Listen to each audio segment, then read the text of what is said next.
This again is the area we're talking about for study. So let's talk about what it really does. This right here is the I-5 freeway in Vancouver, and this street right here is Mill Plain Extension. Here is the port of Vancouver at the top. A new viaduct connecting to I-5.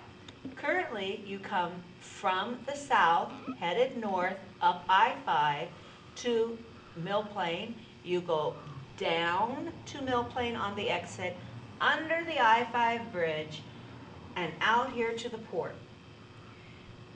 Mill Plain is at capacity. More than 1,200 vehicles a day go through there. The capacity problem has been so bad that now it travels on 4th Plain, a neighborhood street, and 39th, another neighborhood street. By putting this port activity and the port's freeway traffic and the traffic that would like to go south on the viaduct, you take all of the street traffic off of the streets underneath at surface level, and you place them on this viaduct. A 3-lane or 6-lane freeway, 3 in each direction, that goes south. Here you would see, as you raise this viaduct up, the streets underneath are reconnected. Therefore, the retail area and the residential area no longer has 1,200 18-wheelers going through it a day. Some of them, when you have a couple of trucks, 2 or 3, take an entire block. The noise and the pollution would now be above. If you go to the current I-5 freeway and stand underneath, it is approximately the same width as this viaduct, and you can see how the noise would be.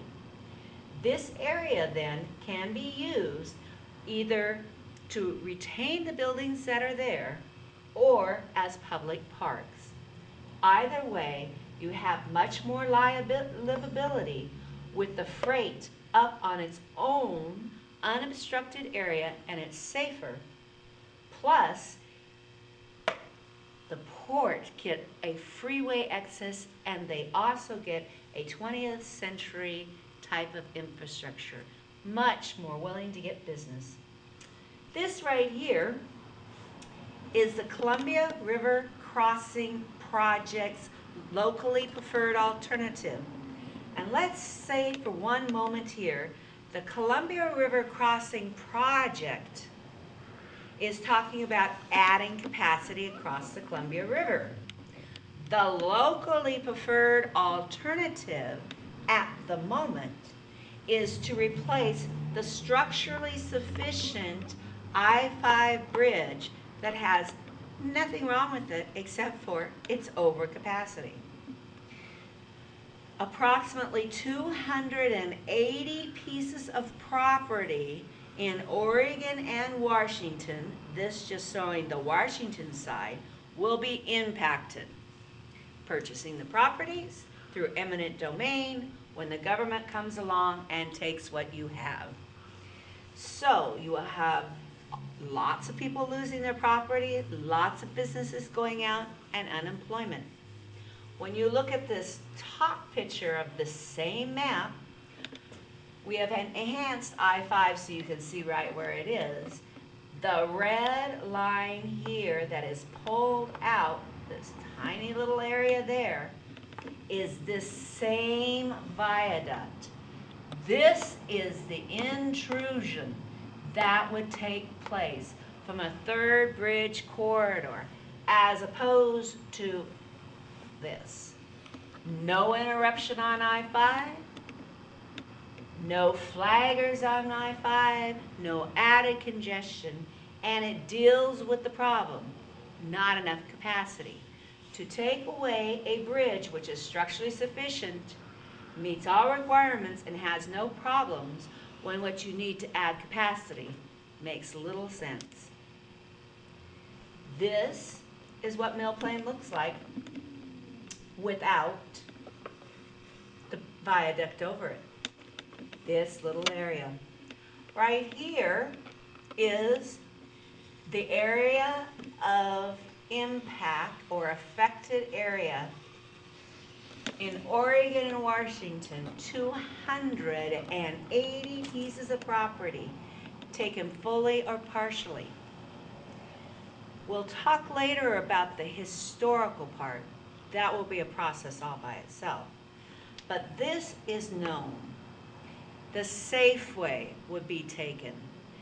The hotels, Key, the Red Lion, the Strip Mall, the Newport Bay, Stanford's, all of those jobs gone, all of those buildings taken.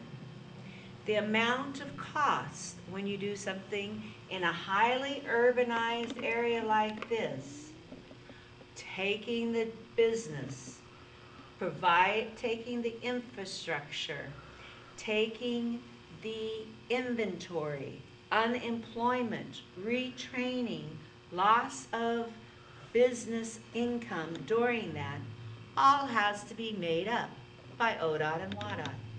Millions of dollars, as well as flaggers on I-5 taking these structurally sufficient buildings that have nothing wrong with them, tearing them down, and having the I-5 busy as you scrape the properties off of the landscape. When you look at Jansen Beach,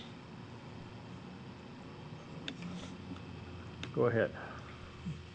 These pictures here are really important. This is Jansen Beach, bare, vacant, publicly owned land with a new freeway, 6-lane freeway, going over the bare, vertically plain land.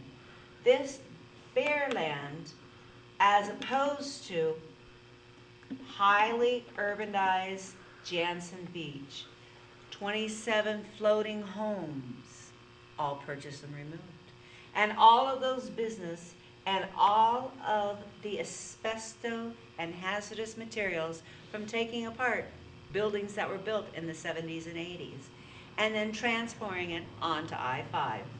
As you see here, this is what the bare, vacant, publicly owned land looks like. This is what it looks like with the viaduct over it. With this new freeway access, Okay, go ahead.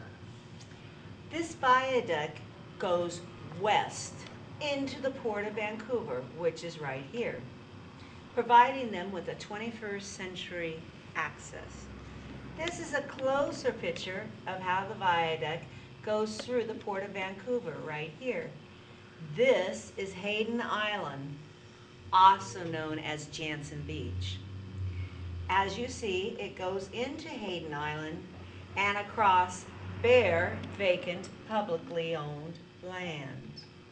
This bare, vacant, publicly owned land would be a much better place and less costly, less environmental issues than going through the highly urbanized area of Jansen Beach, removing the homes, disturbing I-5, and disturbing all of the business, putting more people into unemployment at a time right now when unemployment is already high.